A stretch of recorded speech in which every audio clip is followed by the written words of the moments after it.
So our theme for this month is inspired by Labor Day, and the idea is that how do we create a life that works without a lot of labor? A life that works with ease and with grace, and a life that flows. And last week I actually invited first service, second service, and Wednesday night service to define what is a life that works. And we got mostly the same things out of the three different services, but a couple of different things. So I want to share with you the list that we collectively came up with last week for what it means for a life that works. And then we'll see if there's anything to add to that list. So here's the list that we came up with last week: first service, second service, Wednesday night service. A life that works is one in which we feel deeply connected to the source of our being, to God, first and foremost. We feel deeply connected to that higher presence, number one. We have a dynamic, vibrant, and radiant flow of life and health in us. We are in the flow of financial good, which allows us to do that which we desire to do and more. And I'll throw in something that did come out of first service, and that was plenty of snacks. That came out. So that plenty of snacks, that came out, and that falls into having the financial flow to be able to have plenty of snacks, whatever you might want for your snacks. Capital C coincidences happen on a regular basis. They're just the norm. We have loving, solid relationships. We are at peace and we are happy. We are joyously sharing our gifts and our talents with the world, and that we are doing work that we love to do, and that we are serving and giving to others. That was our definition last week, and then with the added snacks of this week, of a life that works. Anybody have anything else they want to add to that we didn't quite get? That feels like it covers it? All right, so that's our definition of a life that works. I believe that when we live from certain spiritual principles, and when we apply certain spiritual practices, and when we then leave the rest to God, then we have a life that works like that. Now, I want to be really clear. I said this last week. I'll say it again this week.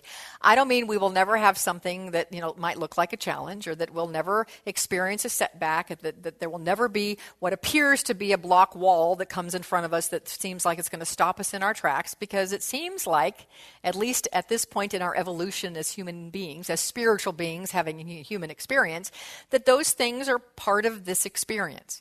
But what I do know is that when we're living from certain spiritual principles, applying certain spiritual practices, and leaving the rest to God, those seeming obstacles, seeming setbacks, seeming challenges actually become ways in which we deepen into that life that works that we just talked about. So I absolutely believe that. So we're not promising, we'll never have a challenge, but I do know that when we're living in alignment with Source, that those challenges become the way to have this life that works.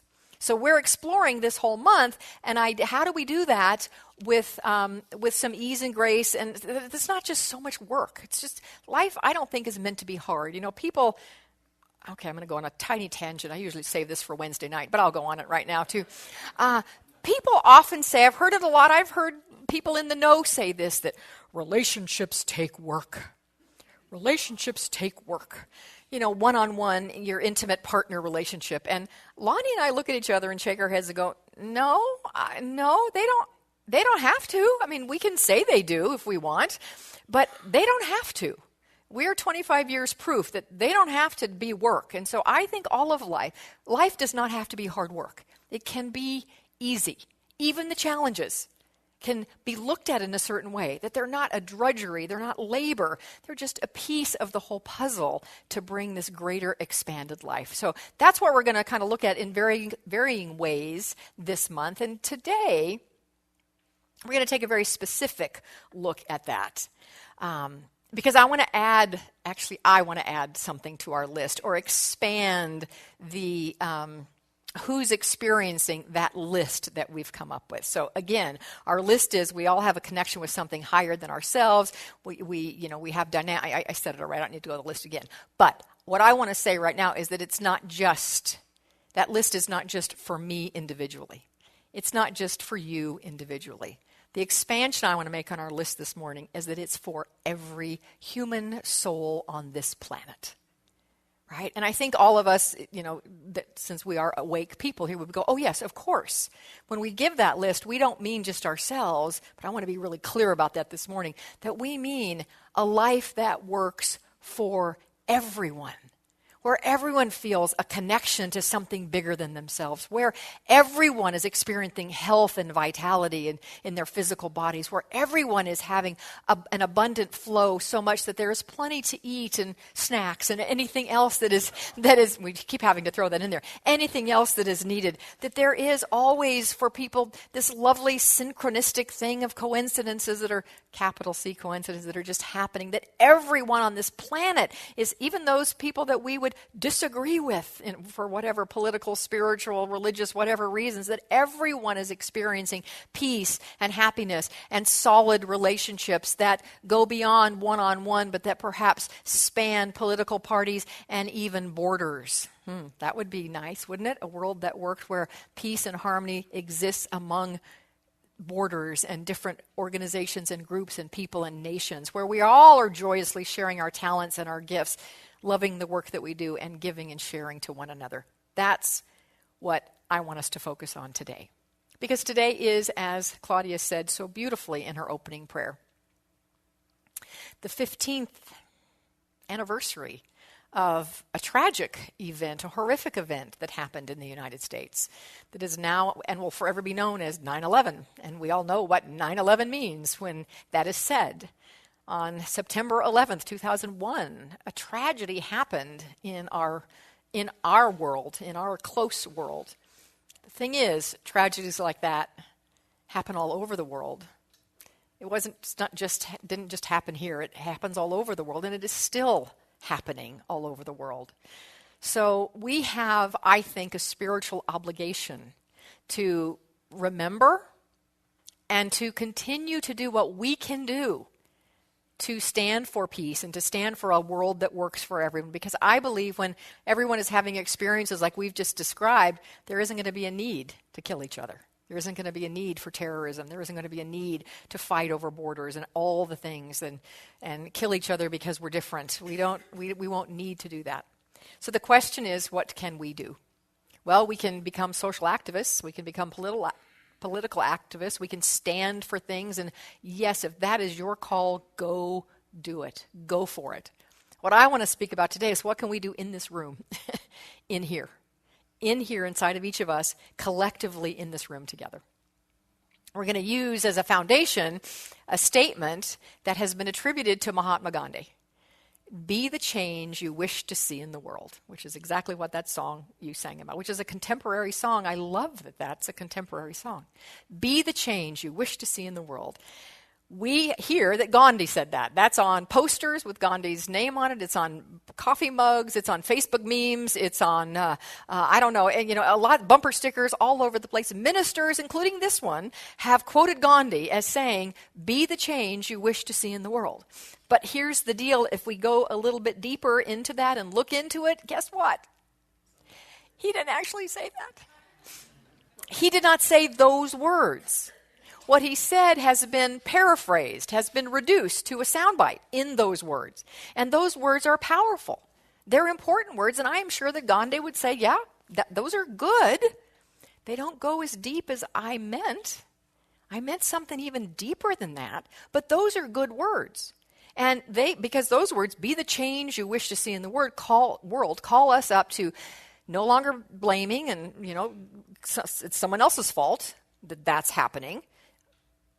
These words tell us no, if we want to see a change, we need to be the ones to make it. It also calls us up to a higher way of being. Great things, totally in line with our spiritual teachings here in Science of Mind. Ernest Holmes, tells us that in the Science of Mind textbook at 395, my girl there who likes to know the pages, in the use that we make of the law of cause and effect in our individual experience, we are responsible. So, be the change we wish to see in the world is a call to personal responsibility. Really important. Absolutely, yes. But it's not exactly what he said. And it's not as deep as what he said. So I suspect you'd like to hear what he actually said, right? I know you're sitting there going, come on, let's go. Enough with with the introduction, tell us, what did he actually say? Well, here it is. We but mirror the world. All the tendencies present in the outer world are to be found in our inner world. If we could change ourselves, the tendency in the world would also change. As a man changes his own nature, so does the attitude of the world change toward him. This is the divine mystery supreme. A wonderful thing it is, and the source of our happiness. We need not wait to see what others do. That's the true quote from Gandhi that got paraphrased into be the change you wish to see in the world. I want to focus on the first 3 sentences because that's where our work is going to be today. We but mirror the world.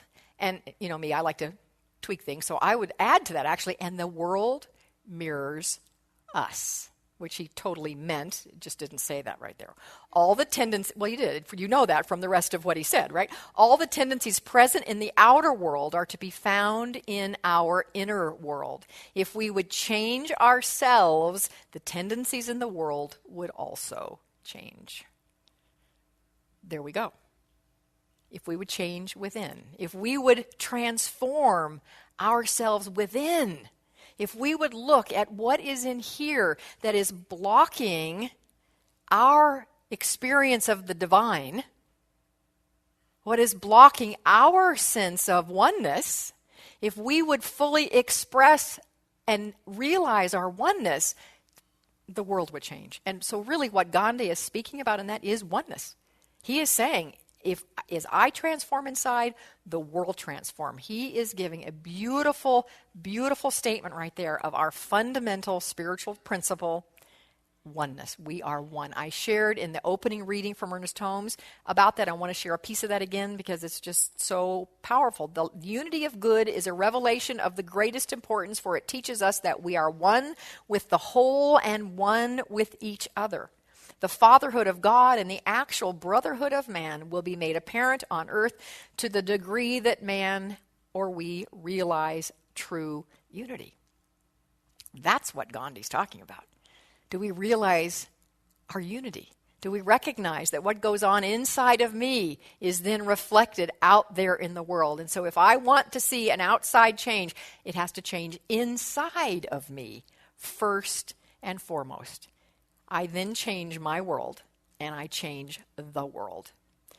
And this is what we teach here every single Sunday, and what we teach in every single class we offer, and every single group we have, and every single event we have. It is always about, number 1, our oneness, and number 2, our transformation on the inside of ourselves, which then impacts not only our own lives, but the lives of others. So there's a great analogy in a book that we are reading right now in one of the classes that I'm having the privilege and honor of facilitating. It's the Professional Spiritual Life Coach class. It's year 2, and there's only 3 weeks left, and Claudia is in that class, and Michelle Davis is in that class, and Connie Humi is in that class, and Joyce Buchers. That's our class, right? 4. The 4 mighty, that's right, there they are. Woohoo, rock on. Yeah. So we're reading this book. It's by H.B. Jeffries. It's called Principles of Healing. Great book written for people who are practitioners.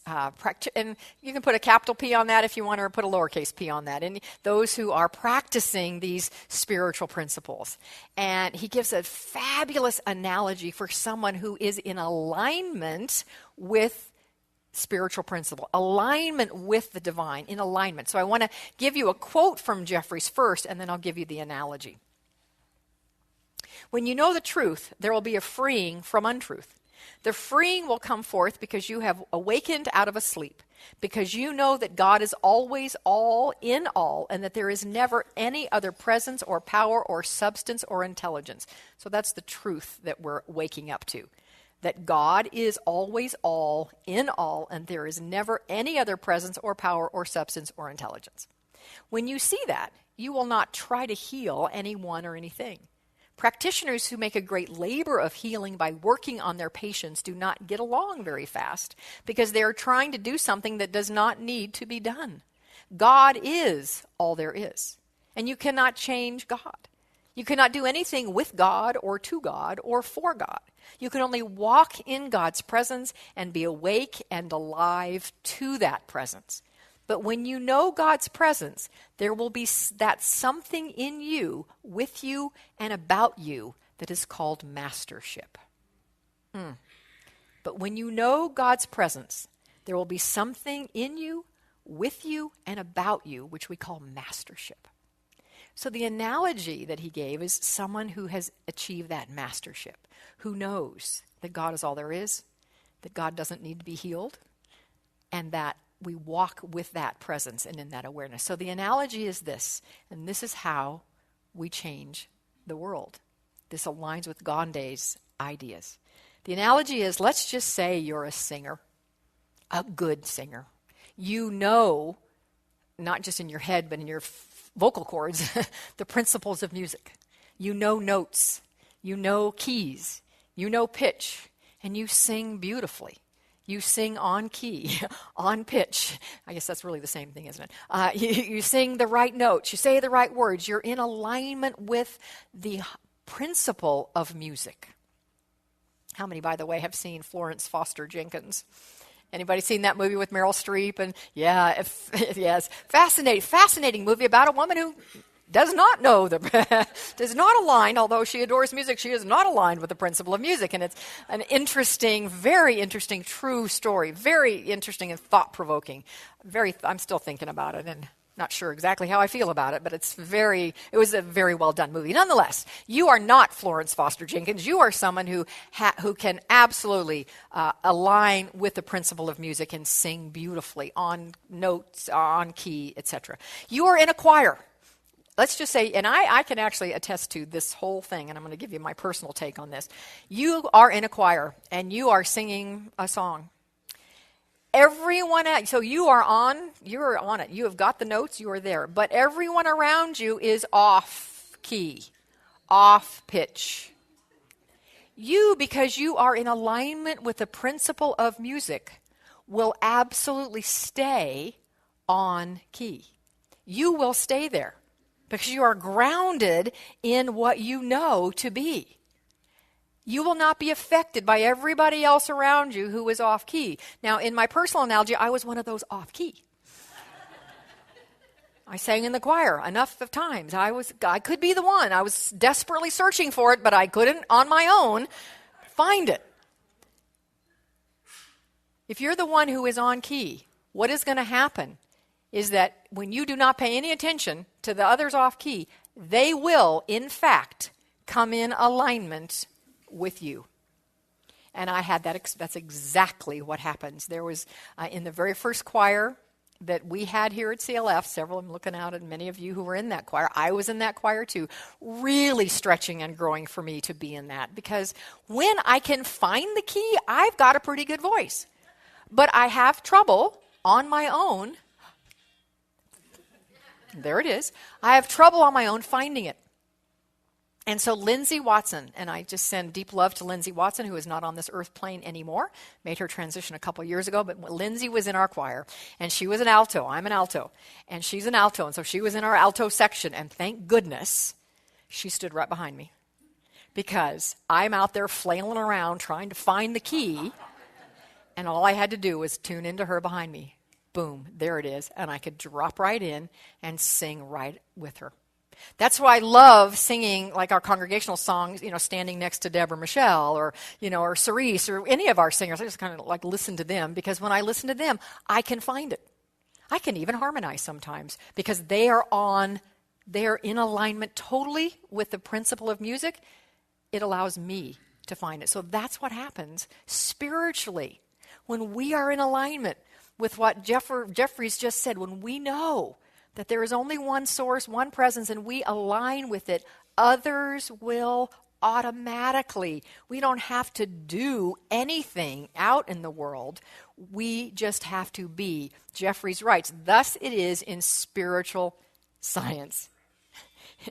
If you can keep to the divine principle yourself, you will find that the seeming discords of others will pass away. Why is this? Because we mirror the world and the world mirrors us. All the tendencies present in the outer world are to be found first in our inner world. So again, the question is, what can we do here today in this room individually and collectively? Well, let me tell you first what we don't want to do, what isn't going to work. And then we're going to do something that absolutely does work. When I realized that today was 9/11, 2016, but I realized we would be standing here on the 15th anniversary of that event, I went back to the Sunday after 9/11, 2001 to see what we did that Sunday service. And I keep all of my notes, and I was just looking at my notes to see what we talked about. And there was a letter from Deepak Chopra that I shared a part of that particular Sunday where we came together to heal and love each other. And in it, he talks about what is so important for us. And so today, as we may have some emotions come up over that, we still may have some pain and anger over what happened 15 years ago. We may have pain and anger over what has continued to happen in our world, not so much terrorism here in that form, but certainly, horrific things even this year that have happened, massive people being shot because they were different than other people, huge things that are still happening. We may have pain and anger and even a sense of wanting to have retribution or, get back at someone. We may have those human emotions. I understand that. They're human emotions that we might have. This letter of Chopra's that I read in 2001, I want to share a piece of it right now. He just said, in this moment of shock, I don't think any of us has any answers, but it is imperative that we pray and offer solace and help to each other. But if you and I are having a single thought of violence or hatred against anyone in the world at this moment, we are contributing to the wounding of the world. So we don't want to do that. That's what we don't want to do. We don't want to contribute to the wounding of the world. We want to contribute to the healing, or what I'm going to call the revealing of wholeness, because I don't think there's anything to heal, but there is wholeness to be revealed.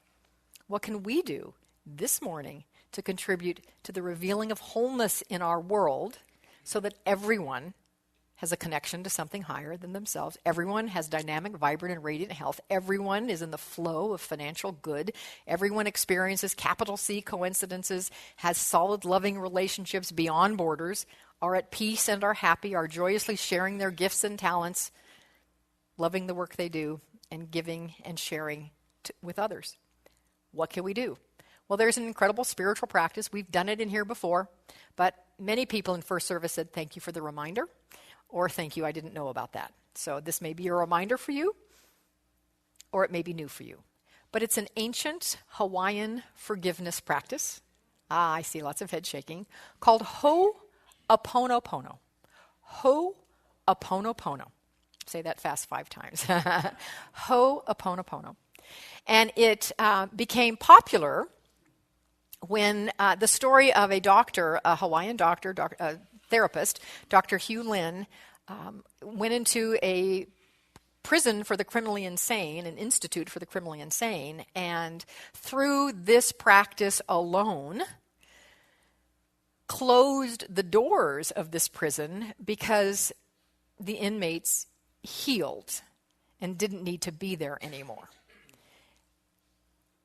What is this practice? Some of you may know it, some of you may not. It is founded on the idea that everything that happens in our world, individual little world, or the world, the big world, is our, take a breath here, responsibility.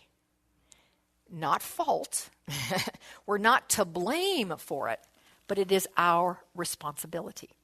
I'm going to read a passage. I was researching this just to get a little bit more background, and I read this one passage from an article written about Dr. Hugh Lin. It says, is your boss a tyrant? That's your responsibility. Are your children not good students? Your responsibility. Terrorist acts still occur?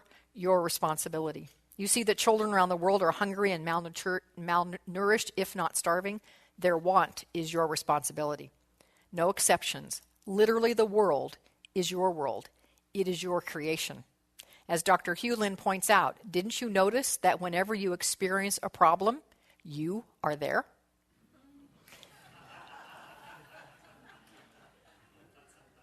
Again, it's your responsibility. Doesn't mean it's your fault. It means that you're responsible for healing yourself in order to heal whatever or whoever it is that appears to you as a problem. In the purest form, in the original form of Ho'oponopono, there were 2 steps, 2 simple steps. It has been expanded. Dr. Joe Vitale is the one who really brought this to the public light and has written a book about it. And somewhere along the line, I'm not exactly sure if Dr. Hugh Lynn did this or Vitale did this, somewhere along the line, 2 extra pieces got added to it. So many of you learned it as a 4-step process. Purely, it's a 2-step process. You can add the second 2 steps if you want, but it's a 2-step process. It is simply looking, and we're going to do this in just a minute, you're looking at a situation that is troublesome to us, whether it's something in our own personal life, or maybe it's, the election thing that's going on right now. That could be it. Or maybe, global, maybe ISIS is it. Whatever might be that is troubling to you. To take a look at it in your mind's eye and to say 2 simple phrases. I'm sorry, I love you. That's it. I'm sorry, meaning I am responsible for this, and I'm sorry that I created this. That's what that means. Full responsibility, take a breath. I'm sorry, I love you. The 2 pieces that got added were, please forgive me, thank you. You can add those if you want. This morning we're just going to do the original. So we're going to do that in just a second if you're up for it, because I think we can do some powerful work right here in this room as we do that. But before that, I want to share with you a poem that was written. As I said, I looked back at where we went on, it was September 16th was actually the date, the Sunday after 9/11 in 2001. I went back and looked at those notes, and there was a poem that one of our members wrote. As a matter of fact, it was by Kim Davis, who was our president of our board at that time. Kim and her sweet family have moved away and live in Georgia now, I think. But Kim wrote this poem right after 9/11, and she shared it with us on that Sunday. And I want to read it to you, and then we'll go from that into a Ho'oponopono practice. It's called What I Know. What I know is that God's presence is everywhere. What I know is that you and I and our loved ones are always wrapped in the arms of divine love. What I know is that faith is more enormous and massive than the horrifying tragedy of this week. What I know is that there is already great healing and forgiveness and peace in my heart. What I know is that I can depend on love. What I know is that prayer is my power and my connection to all life. What I know is that I am loving you today and every day.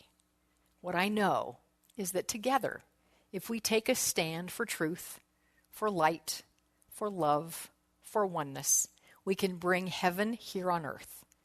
What I know is that together we can do that. So let's close our eyes right now. And we are going to do that internally right now as we be the change we wish to see in the world.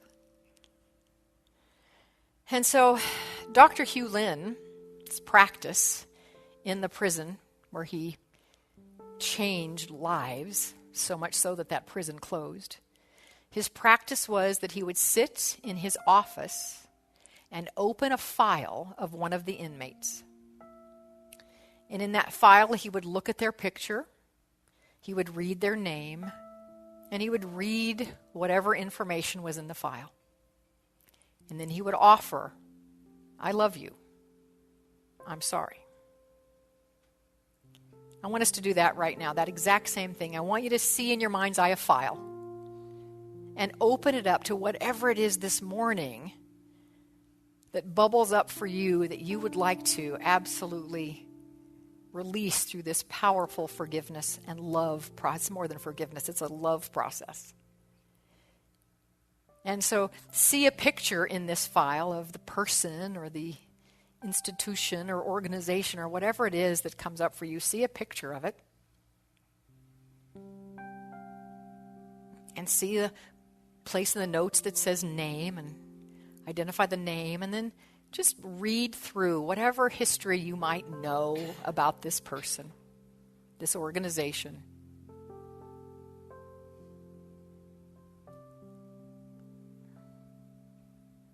Just read through it.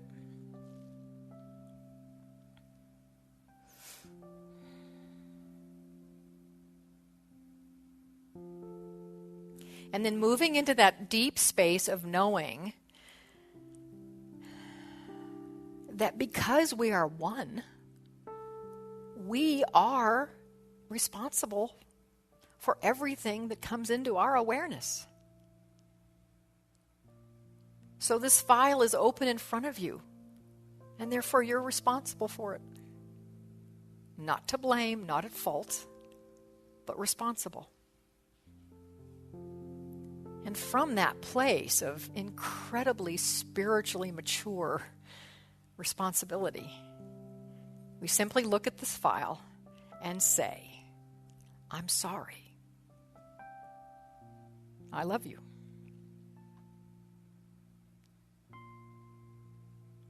I'm sorry. I love you.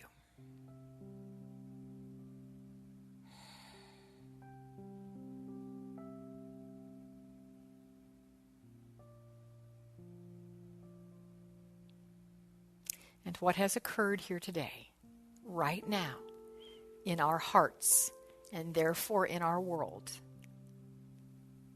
has been a change for the good, has been an opening for greater love. We have stood together here today. We have stood here together today to create a life that works for everyone, in a world that we all want to live in. For this I say thank you, God. Thank you, life. Thank you, Source.